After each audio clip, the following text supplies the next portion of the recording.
Okay, thank you. And please, I wanted to make a request. Can the link for the video be shared so that we can also put it on our YouTube pages? Yes, definitely. Okay, thank you very much. Mhm. Okay. Good morning, good afternoon, good evening to everyone according to your time. I'm happy to be here today, and I'm going to be the moderator of this session of today. My name is Njili Irene Mercy. I'm a Mifali member. You guys will be wondering what is Mifali. Mifali is an adolescent-led movement which is coached and mentored by Women for a Change Cameroon. And in your mind, you'll be like, how does this Mifali come about? Well, in Mifali, a lot of us, as we come as a movement, and many of us join Mifali in different stages. Many of us join Mifali in different stages. And Mifali came about because of angry youth. Like, we were very upset when we met at the pre-CSW, which was in 2019 here in Cameroon, Douala. And we had a lot of angry youths, a lot of angry adolescents who were being refused visa to attend the CSW in 2019 before the COVID breakout. And we had other adolescents who face gender-based violence in school, online, and other stuff like gender discrimination, both home. So we decided that this is a great moment for us to come together and make our voices heard. That was how Mifali came about, and some other people joined Mifali after attending some events that were organized by Women for a Change Cameroon. Like, we have the Dishi, which is a he for she program that was always in schools. Some joined after attending advocacy trainings in 2019. So that was how Mifali came up all about, and we started during the COVID.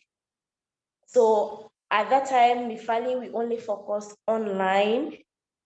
And after the COVID, we find ways now on how we meet, on how we invite people, on how we carry out our physical activities. And at Mifali, we have our monthly meetings 2 times every month. So I want to say thank you very much to NGO-CSW and the Young Leaders and Young Professional Program for giving Mifali this platform to be able to speak in this space ahead of the COP27. So today, we are going to be talking on how to make a technological friendly society for for adolescents. And we are going to be using Mifali as our case study, like how far Mifali has gone when it comes to using technology, how technology has helped us. Some of us who face we face online GBV, how we managed it, and how far Mifali has gone so far. So for today, we have 4 topics that we are going to be talking on, and I will be calling my colleagues to best talk to us on how we can best make our society a technological friendly one for adolescents. So on today, our first topic, we are going to be talking on addressing and responding to online gender-based violence. I will be calling Sandra, who is going to be our first speaker for today. Sandra is a Mifali actor. She is a final year student in nursing. She joined Mifali in 2019. after some of our colleagues were refused the visa to attend the CSW in 2019. So I'll call on Amy Sandra. Amy Sandra, please, you have the floor. Hello, everyone. Good morning, good afternoon, good evening, according to your timeline. So I'm Cameroon Sandra Ini. I'm a Mifali movement actor. And today I'll be your panelist and I'll be talking on addressing and responding to online gender-based violence. I'm sorry, because of connectivity issues, I'll have to turn on my camera so that I can easily present. So thank you. And permit me to share my screen.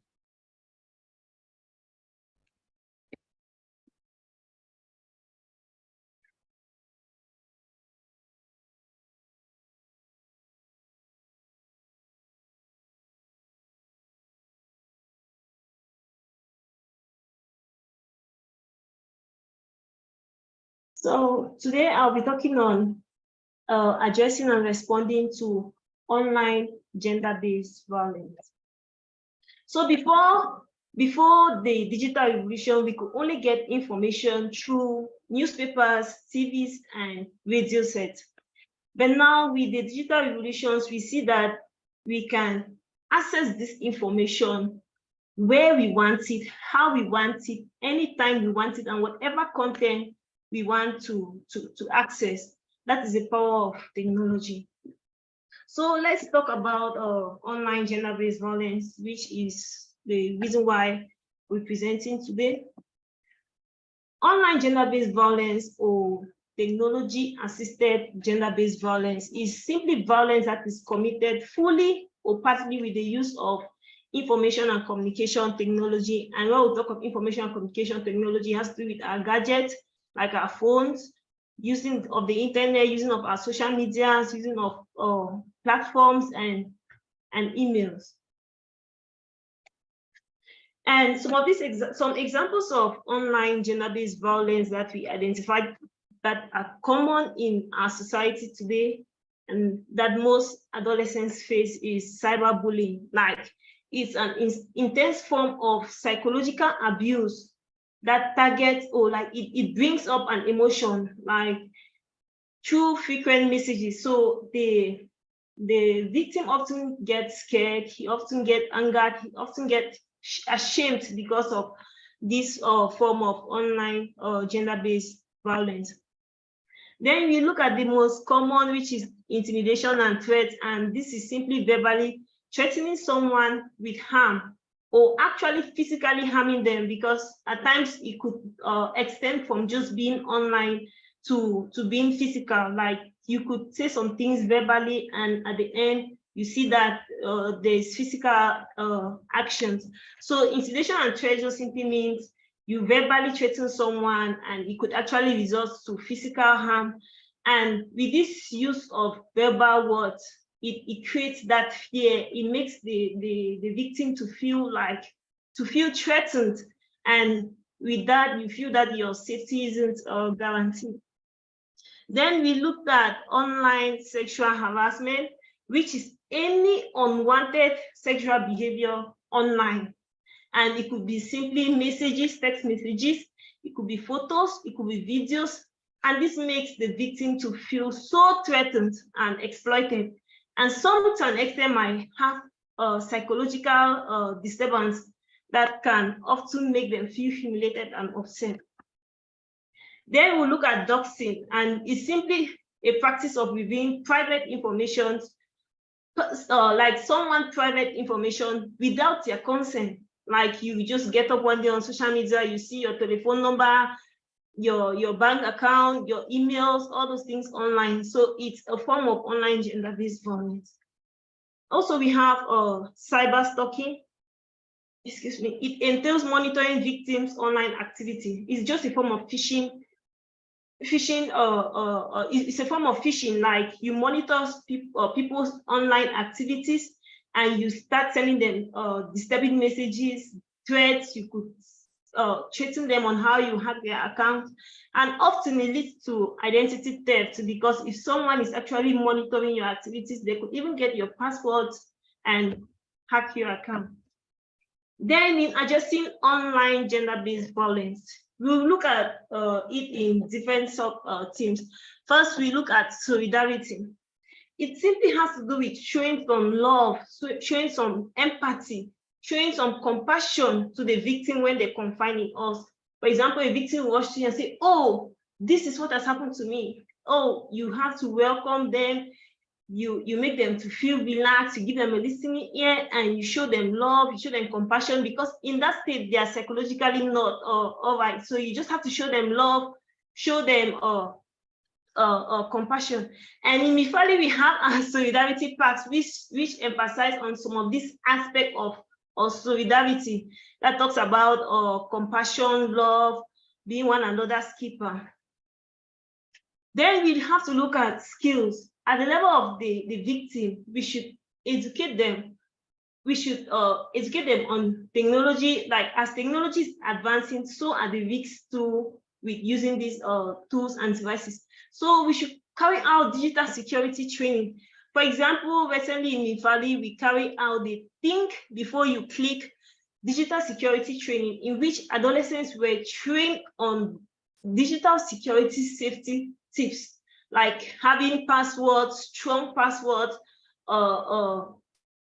developing good online behaviors, and lots more. They also look at encryption and enabling that all an applications have two-factor authentication turned on. This is just simply a means of adding an extra security to the security that is already existing on the applications and devices. Then most of the applications that we use, we should review the settings, like by customizing who tags us. For example, on Facebook, we could say, okay, I don't want to be tagged on such messages. Like, you should review who can tag you on posts, on messages, on comments. Then also we could amplify tech skills by constantly updating our devices, our applications, because the more you update, the more you're free from some of the threats that were already existing in the current applications that you have. Then also, most commonly, you should restrict who posts on your timeline, because most of the times, aspect of hate speech, which is also a form of violence, is most common in this way that someone brings a lot of hate to your timeline. Then we should also have malware installation and VPN that it's anonymous, like they don't get to see where you're typing from. Also, we look at communications. How can we support the victims of online gender-based violence using communication? We should create hashtags to shun perpetrators, like, oh, there is this common aspect of hate speech, there's this common aspect of cyberbullying. Then we should create hashtags like to shun the perpetrators, that, oh, hate speech isn't good, we should preach love and not hate. Then also we look at creating online campaigns to educate the public. Maybe we've noticed that cyberbullying is a very common form of online gender-based violence, that we should educate the public, tell them that, oh, this form of violence do exist, and you should protect yourself by regularly updating your devices, by reviewing the security policies that you have on your devices, by creating strong passwords and most especially passphrases, because they are longer and a bit complicated. So, and to me, as a recommendation, I think we should empower all women and girls on basic technological skills that will help protect them being online. We are looking forward to the CSW next one, which theme is on technology and innovation. Innovation has to do with the current technology evolving. So as it evolves, women and girls should be trained on some of the new changes that have been brought to the new technological innovations. Also, we should develop and implement strong policies that punishes perpetrators of online gender-based violence. And these strong policies should be implemented at various levels and at various countries, and we should ensure that it is being followed. And there should be a guide to really follow and see that, okay, no, this was a form of violence, and they should trace perpetrators, and justice should be served.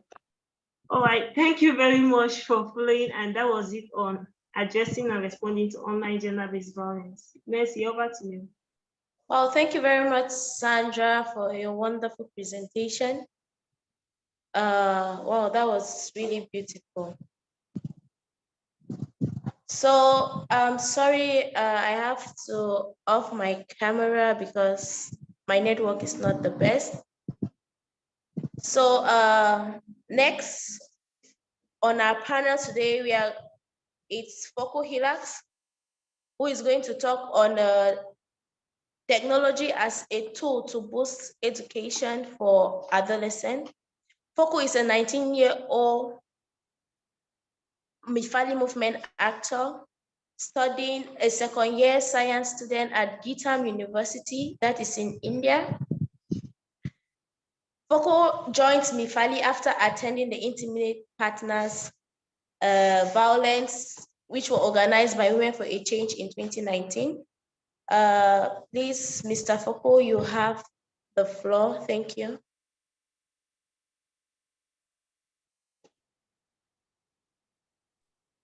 Thank you very much, Mercy. Thank you. Hello to everyone, and thank you for giving me space to be able to express myself. Please, I would like to start by sharing my screen.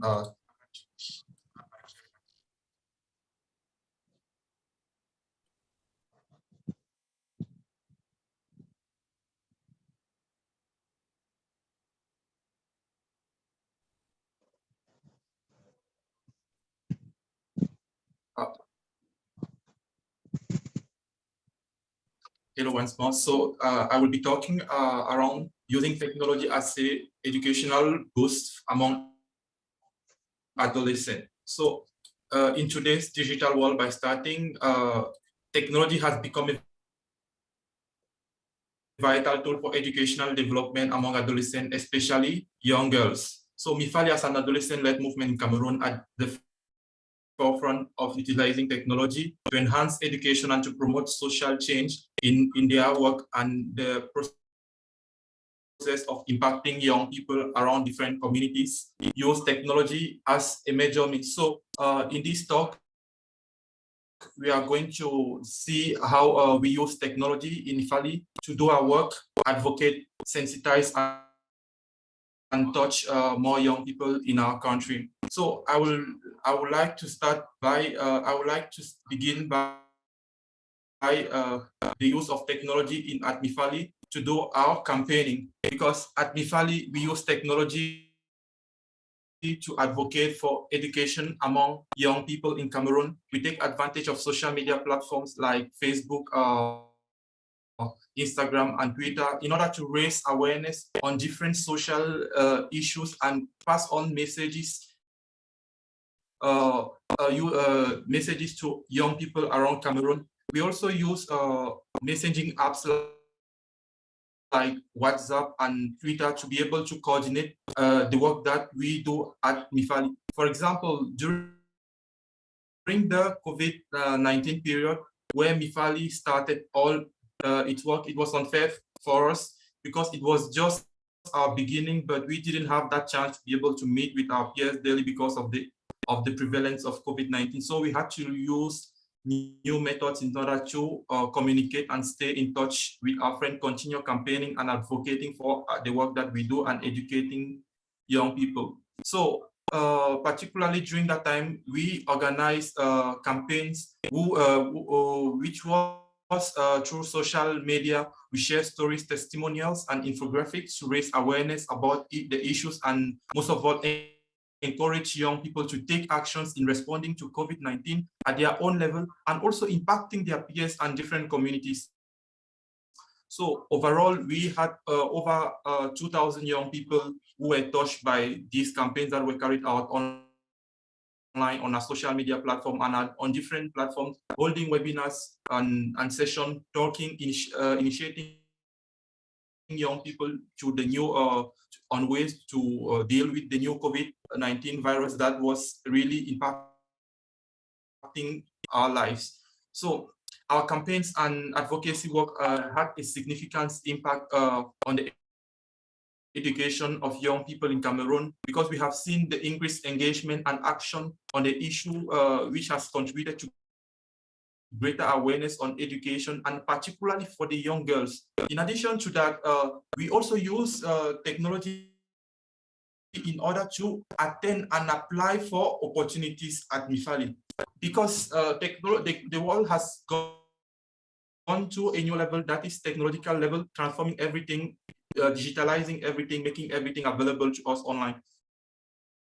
So at Mifali, we use technology in order to apply for different opportunities that helps us better showcase our work and take advantages of online resources like grant-based database and networking opportunity to find and apply for funding, so that we can expand our work and reach out to more young people around Cameroon. So overall, these different opportunities gave us the opportunity to impact more young people, and most importantly, educate different people, young people across Cameroon. We have been able to also expand our programs to an initiative to more reach out, and not only to Cameroon, as we had the opportunity to hold different workshops and webinars targeting different African countries. And lastly, we hold a training session which was conducted, grouping young people from all around, from different African countries, including some Asian countries like India and Pakistan, whereby we were educating the young people on how to use technology in their daily life to educate their peers, and also to advocate for a better sexual reproductive health rights in their communities. So this workshop was amazing because we had very diverse young people, and the focus of this workshop was for young people from 10 to 19 years old, and we were happy to see over 37 young people from these different countries joining. And at the end of this workshop, they are expected to go back in their communities to train back their peers on whatsoever they have learned, so that they can continue passing their message using technology. So in addition to that, we also use technology to attend international conferences and events. We are using digital platforms which are now available to us, like we take advantage of Zoom application, Skype, to attend events and engage with partners and different stakeholders in order to make the voices of the voiceless being heard. For example, we had attended different events like the CSW, the Paris and Mexico Generation Equality Forum, the COP, and other international events and parallel event workshops, and all those different sessions where we had the opportunity to join from our different homes, organize watch parties with young people from our communities, so that they also can make their voices heard and also can be updated with what is happening all around the world, so that they should not feel forget. And I just want to share also, this year again for the CSW 67, we again have the opportunity to organize a parallel event in collaboration with organizations like Women for a Change Cameroon and Gender Equality ECAS, on the theme building intergenerational feminist movement through digital organizing across Central Africa. It will be an opportunity for us, again, adolescents, to involve ourselves in such spaces, so that we can contribute at a different level and not feel left out in these processes. But unfortunately for us, none of our members was able to secure a visa to be able to attend the session at the United Nations in New York. But that doesn't stop us here, because we will make sure that we will use every means available to us, like technological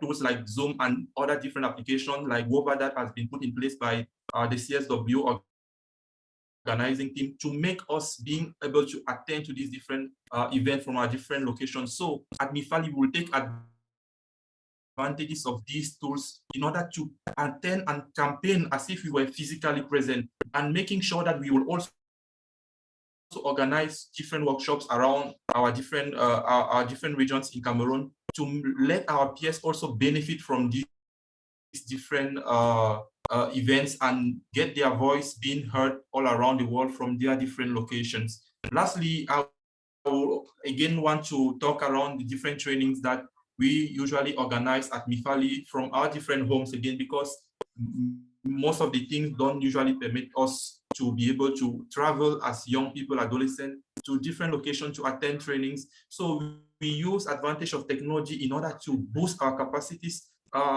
Recently, we conducted the workshop, as I mentioned earlier, and also during our last convention, we had the opportunity to train our members on how to use digital tools like Zoom application, Canva, in order to develop graphic design tools, and in order to manage the work and make their presence better felt online on different platforms. So I would like to conclude this by mentioning the fact that I want to leave you with some recommendation on how we can continue to use technology to boost education among adolescents, especially young girls in Cameroon and all around the world. These recommendations are based on the experience of Mifali and the impact that we have seen from our work in our different communities. So the first recommendation that I would like to leave you with is that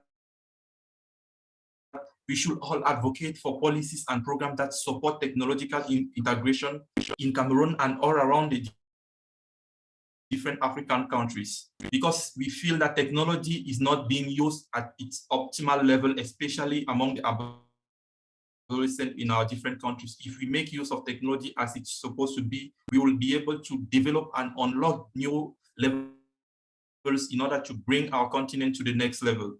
I also want to recommend the partnership with organizations that provide resources and training to support the use of technology in education.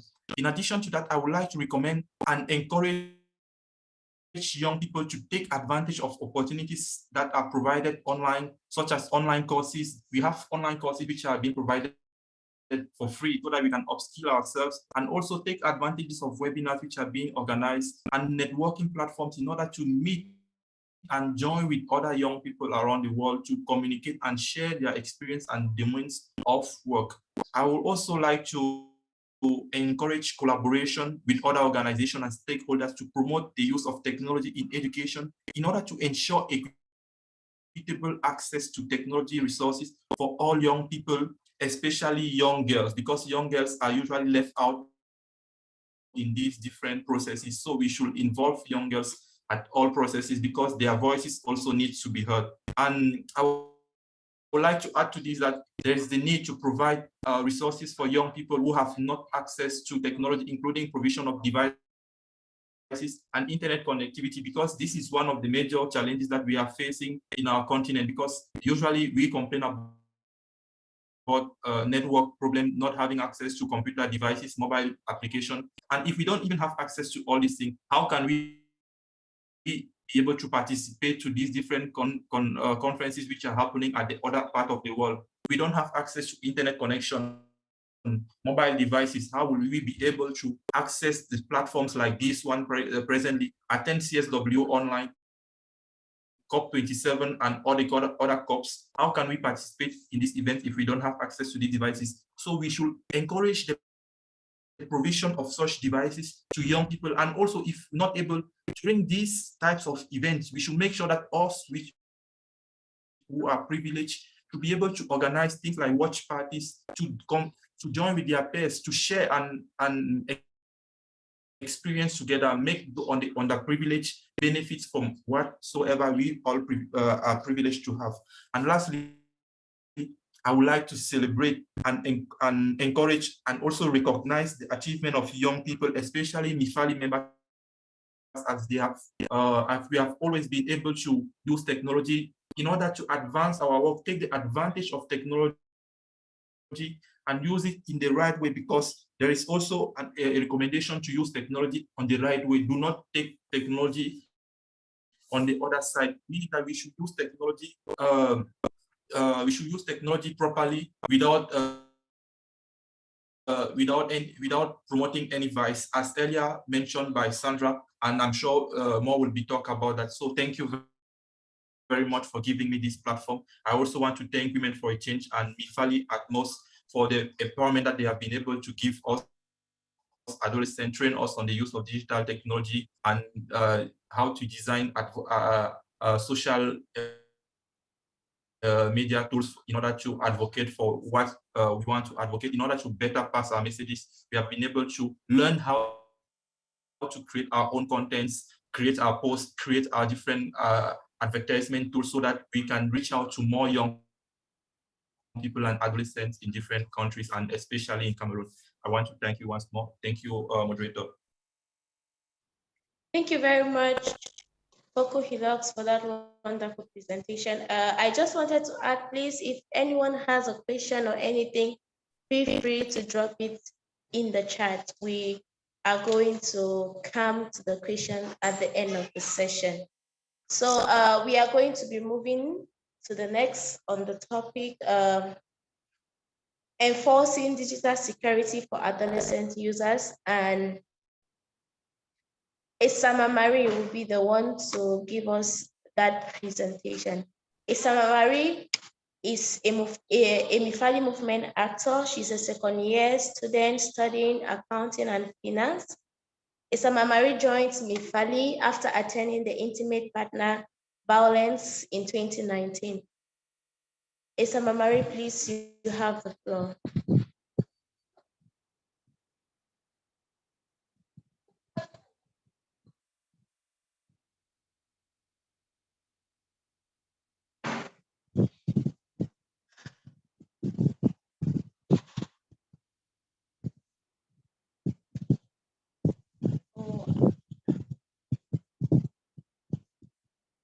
I think her network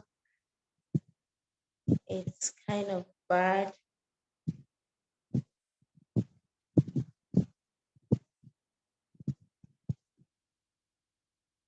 Isama Marie, can you get me?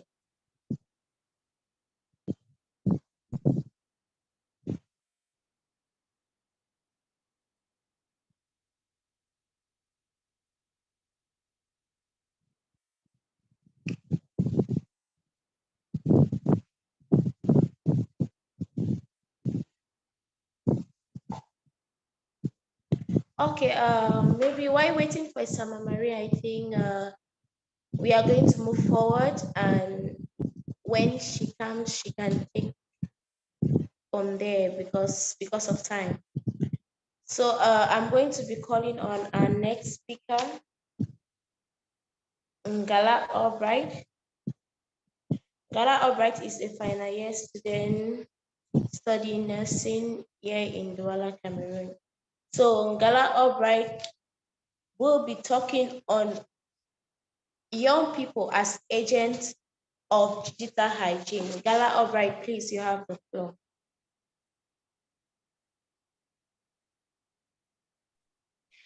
Okay, thank you very much, Mercy.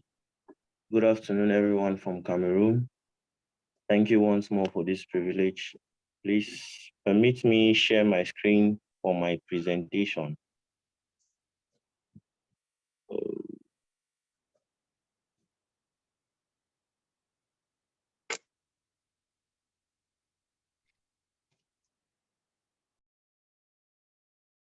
Okay, here we go.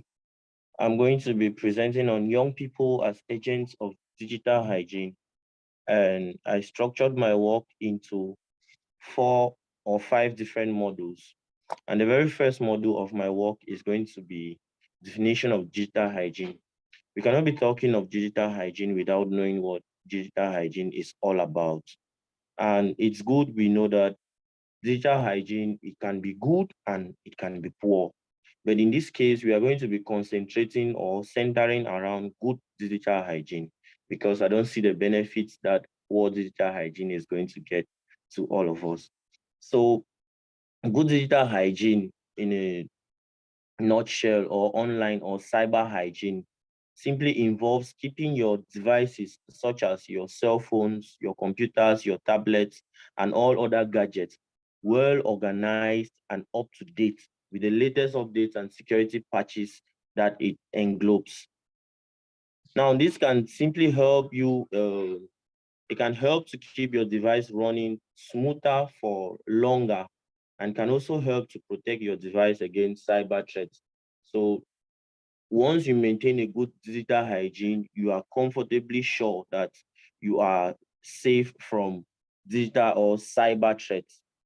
Online hygiene, in a nutshell, is all about the ways you use your device and the precautions you take in order to keep your data and personal information organized and secured online, yes.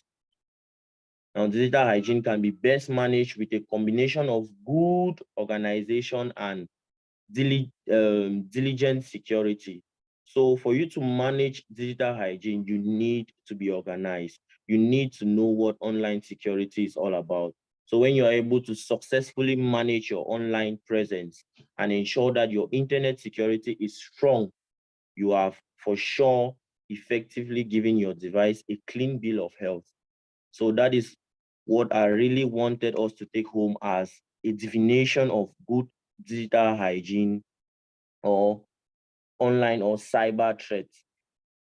Now, the second module of my presentation is going to look at importance of digital hygiene. And the very first point is to keep your personal data secured and protected. The purpose of cyber hygiene is to keep your personal information and data secured in order to protect it from cyber attacks. So if you have your personal information that you store online, you should understand that digital hygiene, knowledge about digital hygiene is going to help you secure it online because you don't just go and keep data online. The second point, it can also be similarly seen to keeping one's house clean. Now, if you think about this in the same way you would keep your house clean, you can see how practicing good digital hygiene is important because at home, you take time to regularly vacuum the floor, you take time to wipe the surfaces and take out the garbage. If you don't, you'll find yourself having to probably laboriously navigate a messy house. Like every day you come home and everywhere is messy. You have to get in, and because it's your home, you cannot run away from it. It's filled with creepy crawlies that are attacked by all trash. So if you look at digital hygiene in that sense, you will understand that the importance of digital hygiene, you need to keep up to date with your gadgets. You need to clean them every day because they are like a home for you. It's like a house for you where you store information. And if you don't regularly scan for cybersecurity threats, remove old or unused apps and accounts, and install latest updates, then you'll find your devices are not only running slowly, but are vulnerable to cyber attacks. So here we get the importance of digital hygiene. So we should regularly scan for security threats in all our gadgets, maybe all our accounts and everything, and make sure that we always have antiviral or softwares that regulate all these attacks. This brings me to the third module of my presentation, which is going to be tips for good digital hygiene. Now, we cannot be talking of good digital hygiene and we don't know what we have to do in order to maintain good digital hygiene. And if you look at my slide, you see the first point there is use strong or unique passwords. Now, most of us go online or different accounts or different media platforms, and we have one password which we use for different, in fact, everything that we do online. It is not healthy because if a fraudster successfully gets that password, he has access to your entire online documents which you have saved. So what we are saying here is that one of the digital hygiene basics is to always ensure that you are using strong and unique passwords for all your accounts. Strong and unique. Using the same weak passwords for all your online accounts means that if a hacker is able to get into one of your accounts, they can use the stolen password to access your other accounts too. So the second point, which we are going to be talking of, is that we should install latest updates. Most of us use our gadgets without understanding that these the applications in these gadgets needs updates. That is why every time you are on your computer, your phone, or your tablet, you automatically get messages like install the latest updates. Make sure you do so as soon as possible. This software updates usually includes updates that can help to protect your device from the latest malware. So these updates don't only help you in getting extra features about the apps, but they have updates about security policies for the apps too, so that your data online is safe on that account. Delete unused apps. That's the third point or tip which we are going to be taking home this afternoon. Delete unused apps and old accounts. Maybe you've downloaded an app one day just because you were bored, or you created a new account in order to make a one-off online purchase. Yes, people do that. Like they feel bored and they just go to Play Store or Apple Store and get apps. People need purchases and they have to create a one-time account because they feel like they will never have to use this account again. But because of the services that that account is going to give them at the moment, they create such accounts. But it's good we understand that once you create these apps and you keep them as unused, they cause cybersecurity threats. For example, old apps that no longer receive updates mean they are not as well protected as newer apps with more frequent updates.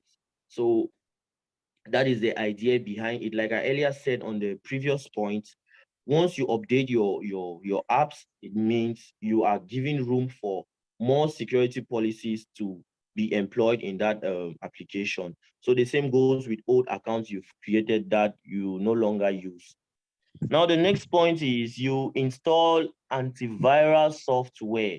Installing the right kind of antivirus software will give you an edge when it comes to protecting your device while you are online.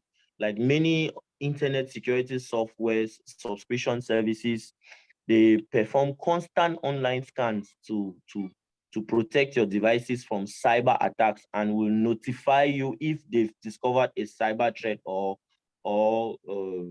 a breach at one point.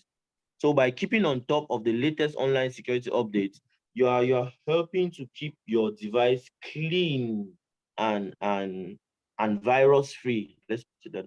So you never download anything from suspicious websites because these uh these uh these uh these applications, these antiviral softwares are regulated in that manner. So the next point which we are going to be talking of is you never download from suspicious websites. Now, when we talk of suspicious websites, it's kind of which website is suspicious. So when you visit a website and you notice that when you visit a website and you notice that the URL begins with the HTTPS or HTTP. Those are the two common things you see when you visit a website. Now, to differentiate which one is good or which one is okay or which one is not good, like which one is secured and which one is not secured, you should take note that the S here stands for secure, meaning the good websites which you can visit and the secure websites are those that have S at the end. So you visit the websites with HTTPS. Those with HTTP, they are good, but they are not secured. Like cyber threats can easily hamper the data you store on these websites. So if you log onto a website that does not have an S in the first part of the URL, then you should be aware that the website may not be secure and may be exposed to online security threat. Now, the next point, which is the last, but not actually the least point, we should consider using a VPN. The first two speakers have spoken very well about VPN system, but it's good we know at least what a VPN is. And to the best of my knowledge, a VPN is a virtual private network that simply works by establishing a private connection between your device and the internet.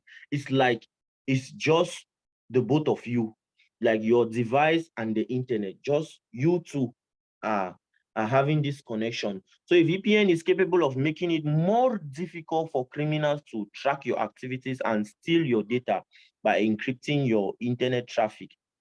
So that is that for the good digital hygiene tips. So we make digital hygiene a priority by simply practicing good digital hygiene, which means that it becomes a second nature. It should be something that is part of you. You get up in the morning with it, just like you're washing your hands or you're brushing your teeth.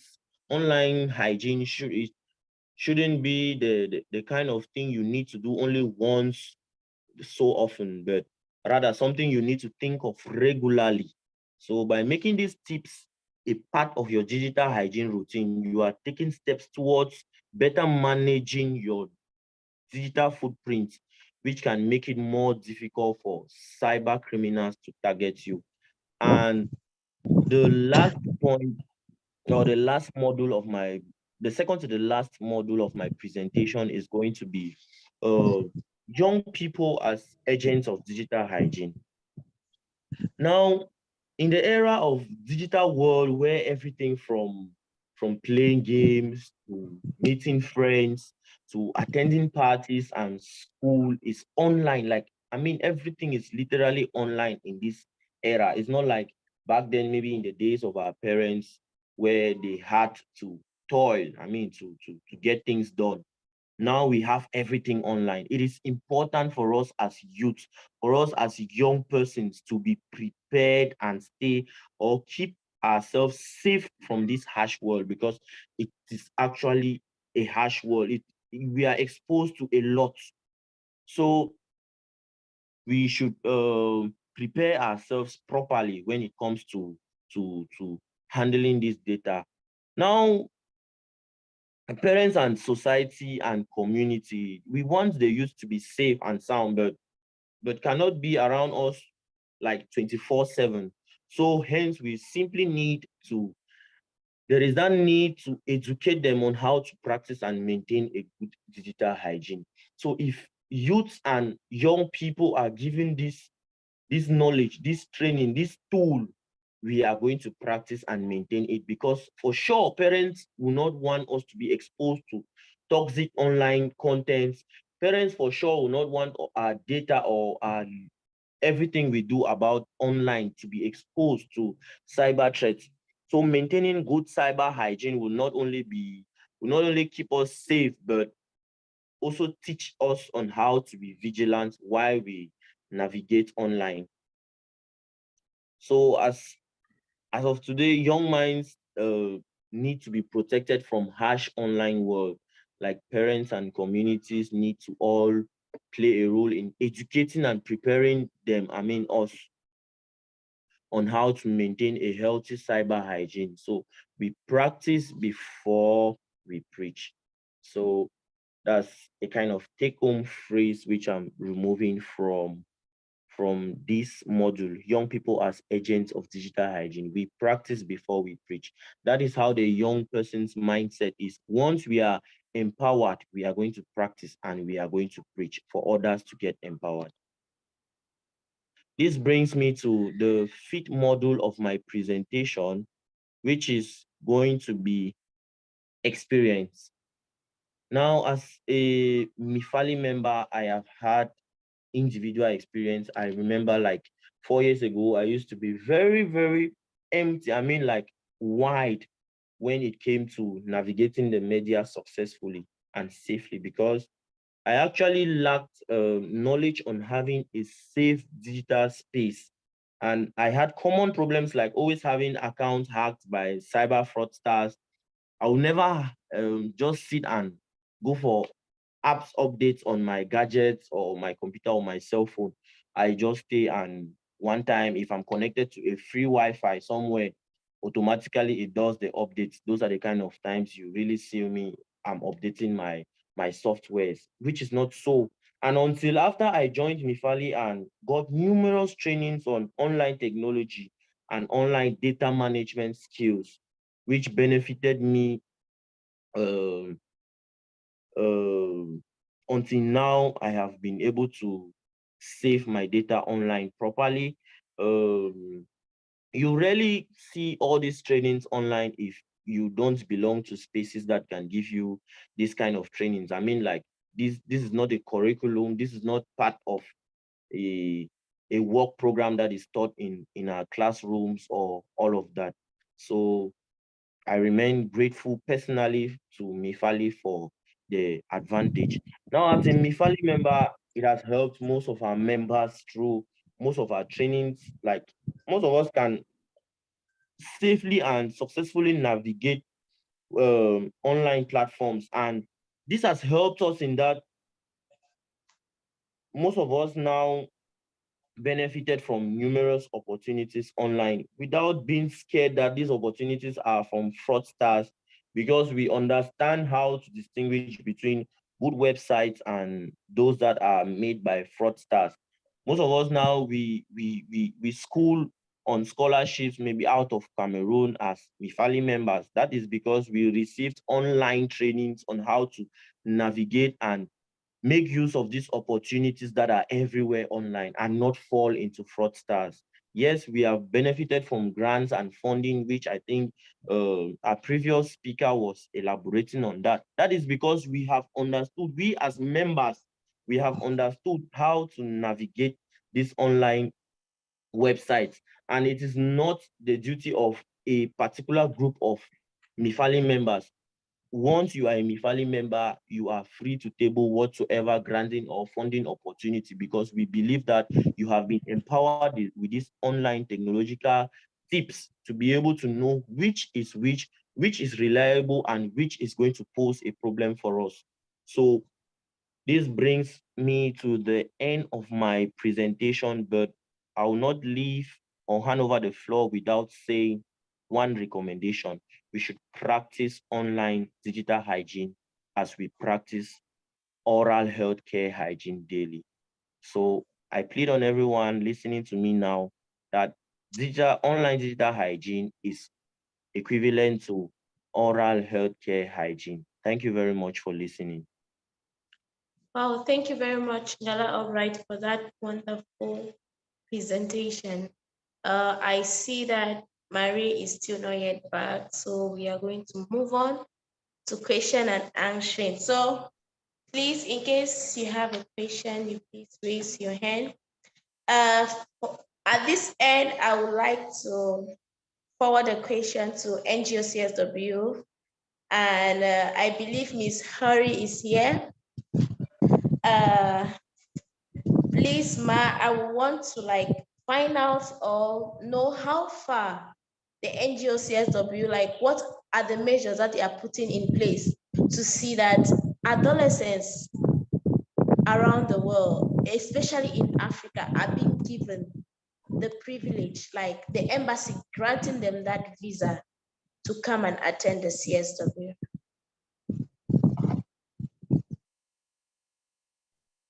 Hi, Anjali. Hootie is not here. She had to hop off. But I could answer the question. Yeah, so unfortunately, we are getting a lot of emails and notifications and stuff about people in a lot of African countries and Asian countries and the Middle East who are being denied visas, or they can't get an appointment until a year from now. So unfortunately that does, it's just unfortunate. And we we send visa invitation letters, and even UN Women sends letters to the US mission urging the different embassies to grant people visas for CSW. But yeah, it is up to the individual embassy, so there's not a lot we can do. But with that being said, like our forum is hybrid, so there is still plenty of virtual participation if for those who couldn't come to New York.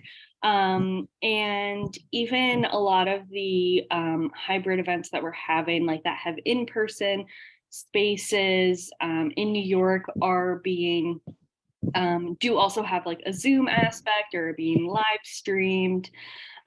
So yeah, so we're trying to make sure that the forum is as accessible as possible for people, and especially adolescents and other communities who might be vulnerable online. So we do have a set of virtual safety guidelines and also a resource on safety and security at the forum. And I can put those links in the chat for you all.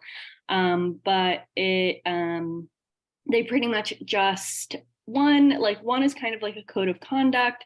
So it pretty much just says, treat everyone with respect. We're not going to tolerate harassment or any kind of offensive comments or language. And then the other one gives more concrete tips and information on how to either host an event securely and keeping all of their participants, safety as a priority, but also how to participate in events and protect your own safety. So I'll put those resources in the chat. And I hope I answered your question, Anjali. Okay, thanks very much for that. But we would like to see that adolescents don't only participate online, but they are given that privilege to be there for their voices to be heard. That is one thing at Mifali we are trying to see, that adolescents, their voices are being heard in safe spaces, because they're connecting online. There is no way their voices can be heard. Like, it's good hearing the experience from the horse's mouth. So we are looking forward to see that there can also be some exemptions in the upcoming years.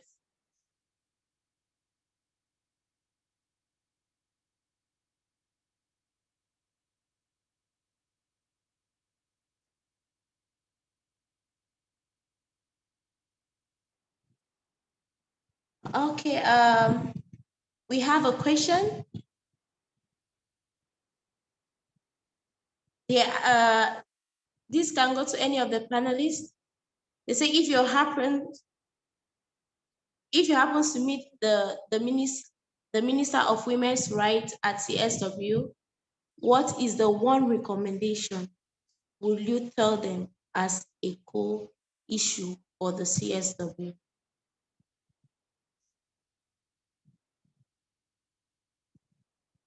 Any of the panelists can answer.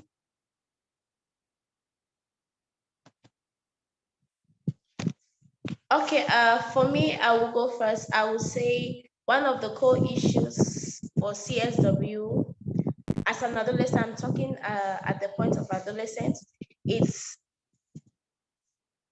giving them the access to attend the meeting physically, by creating, if there is a probability, creating just like when going to COP, when you get the accreditation letter, you are being issued the visa freely.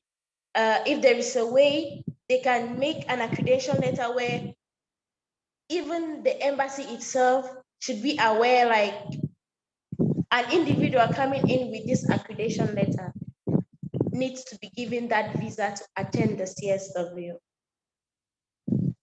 So that will be my own core issue that I'm going to bring forward to the minister. So Foko, I see your hand up. You have the floor. Thank you very much, and thank you very much for the question. In addition to making the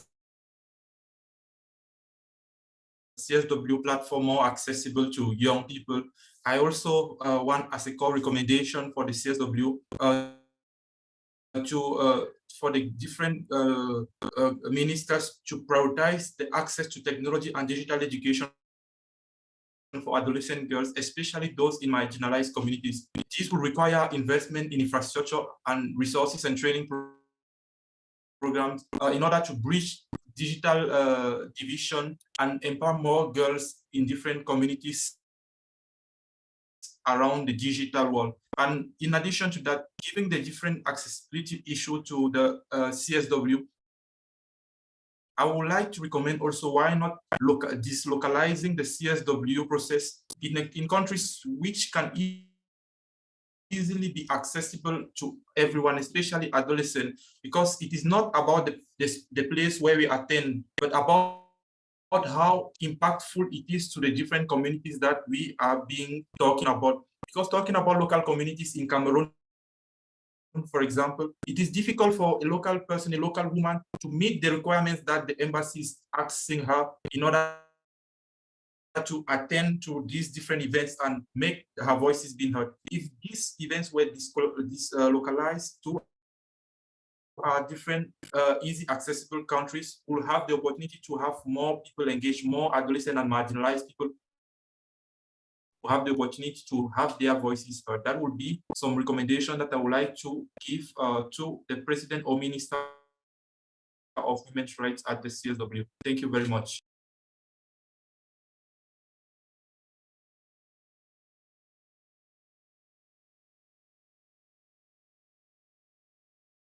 Please, any addition?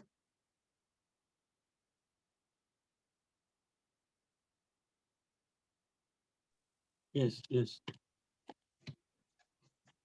Okay, please, you have the floor. Okay, thank you, Mercy. On my part, first of all, Cameroon has a total population as of now 28 million individuals about. So youth between 15 to 35 years, that's adolescents, comprise. We make about 10 to 12 million of that population. Yes, that's a proportion in that population. So why is it that we have to access international spaces to talk about things that worry us? And the delegation that is going to represent us is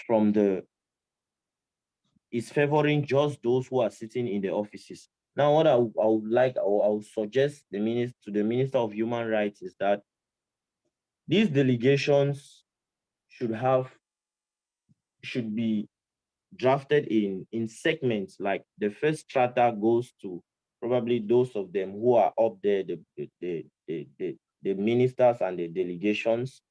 The second strata comes in for women, or NGOs and movements that are fighting for this same cause that they are going to represent us at the CSW.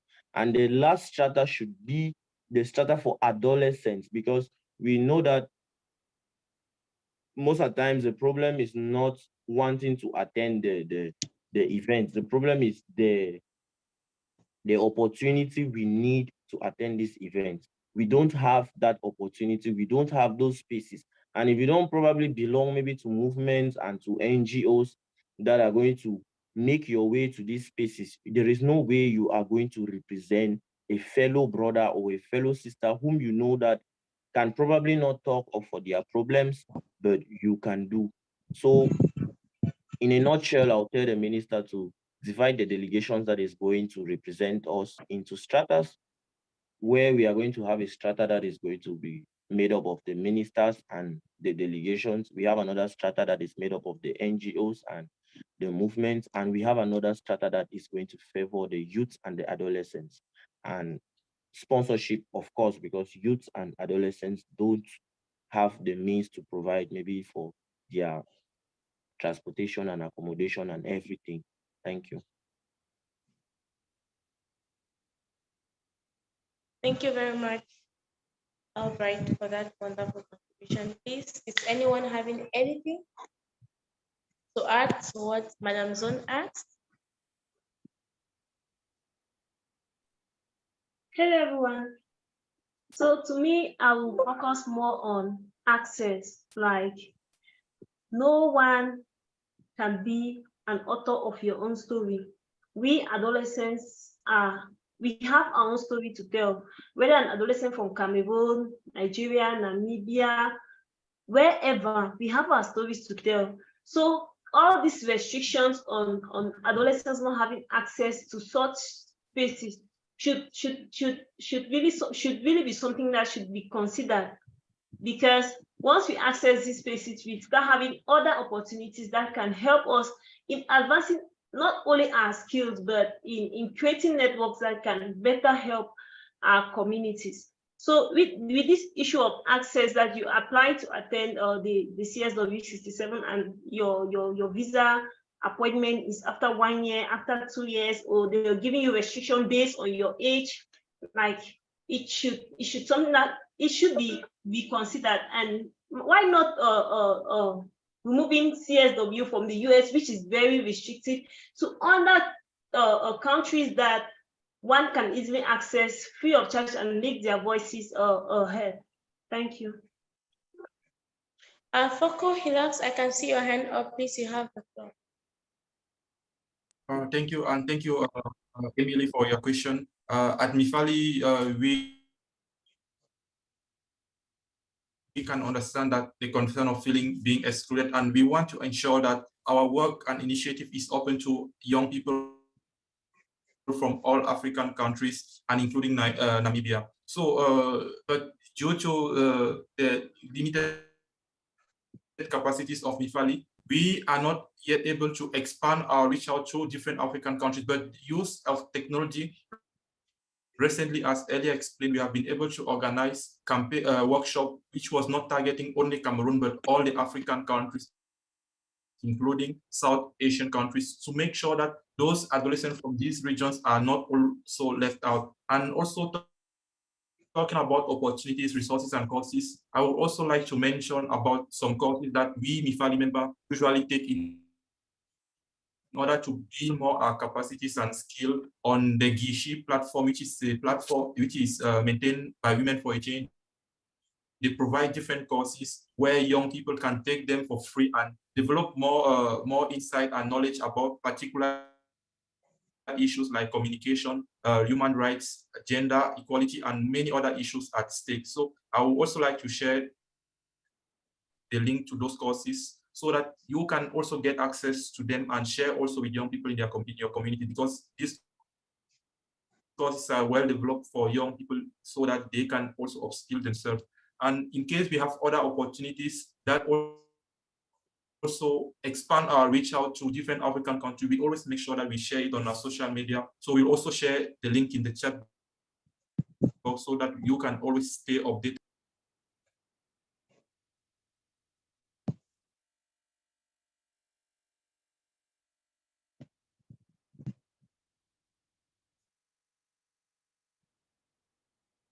Okay, thank you very much for that intervention. So, and I want to thank everyone who will take our time to attend this session. Please, in case there's any question, again, you can just freely ask as we wrap up.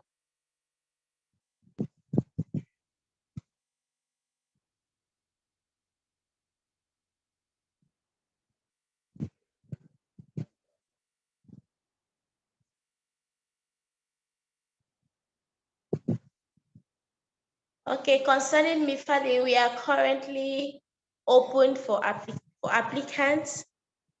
Hilux, please, can you drop the link for registration for new members in Mifali? We focuses on the ages of 14 to 19. So please feel free to share with your relative within the age of 14 to 19. And in collaboration with Women for a Change Cameroon, Mifali will be having a site event at CSW on the 14th of March, 12:30 New York time. So please, Hilux, please, you can also drop the link for that. Those who will not be in New York are free to join it virtually.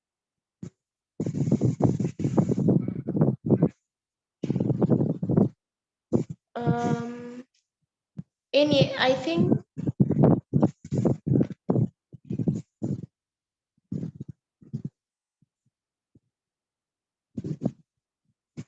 okay, Sandra, someone is asking for your email. They have some questions, I think, regarding your presentation. So please feel free to.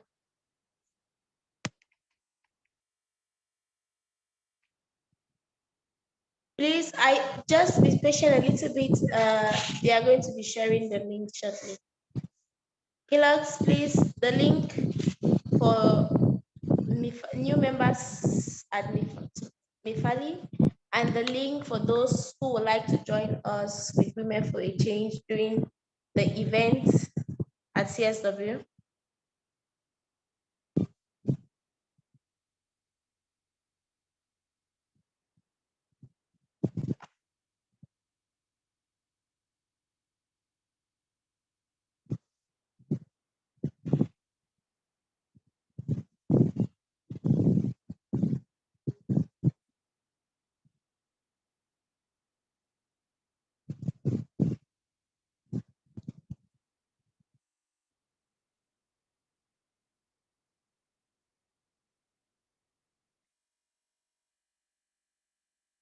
Devin, please, do you have anything to add as we wrap up?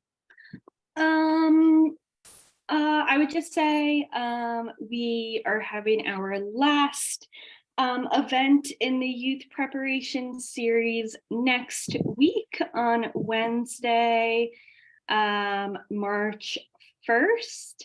And that's going to be a networking session. So we're going to have some breakout groups so everyone can meet each other and chat.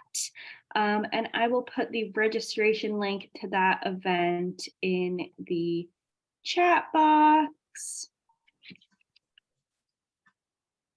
So there's the link for next week's event.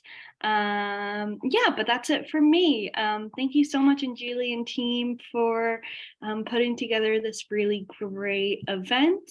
Yeah, thanks so much. Okay. Thank you.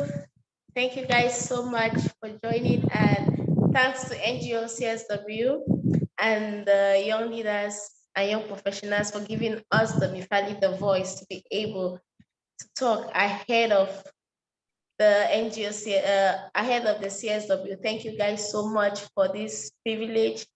Us at Mifali, we really appreciate it, and we are sure, like, we are not going to disappoint you guys for the trust you guys have given to us for this year. Definitely. We're so glad to have you on the team. Yeah, thanks so much. And we will be sending out the recording of this event to our mailing list and posting it on our YouTube. So keep an eye out for that.